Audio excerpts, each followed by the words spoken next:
Hey everyone, and welcome. Over the years, I've really found that some of life's simplest joys are the ones that teach us the most complicated lessons. And today, we're going to dive into one of my favorites, a good laugh. But as we're about to see, this simple thing, well, it's a lot more powerful and a lot more complex than you might think. It's a real double-edged sword. Laura Ingalls Wilder she really nailed it with this one, didn't she? I've seen it so many times, whether it's in a tense boardroom meeting or just around the dinner table at home.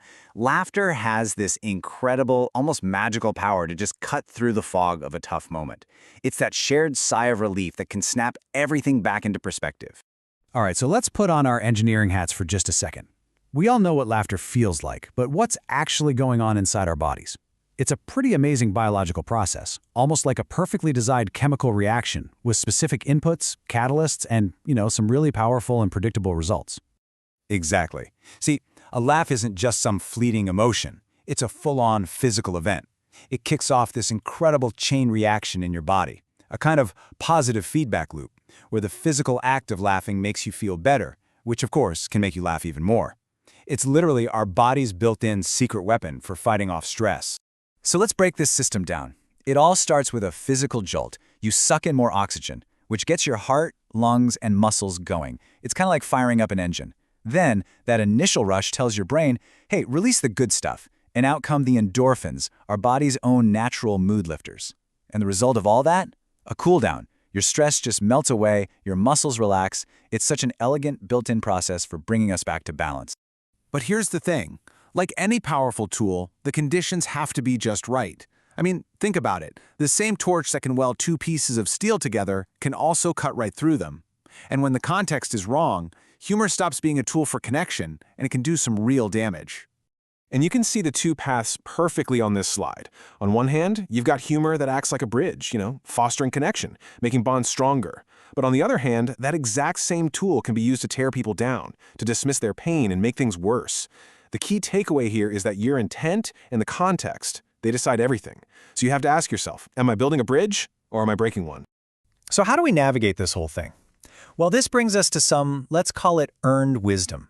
This isn't theory you'll find in a book. This is the practical, in-the-trenches kind of insight that's forged over years of dealing with tricky situations, both in the office and, just as importantly, at home. This right here, this is the prime directive. It's the core risk management principle for using humor. I mean, if you're not 100% sure how a joke is going to land, the potential reward of getting a laugh is almost never worth the risk of causing hurt. Sometimes the wisest, most compassionate thing you can do is just say nothing. So here are the operating parameters I've really learned to live by. Before you speak, just run a quick cost-benefit analysis in your head. Is this potential laugh worth the potential damage? In tense situations, think of humor like a surgeon's scalpel, not a sledgehammer. Use it with precision and only when you absolutely have to. But the most important rule? The person always comes before the punchline.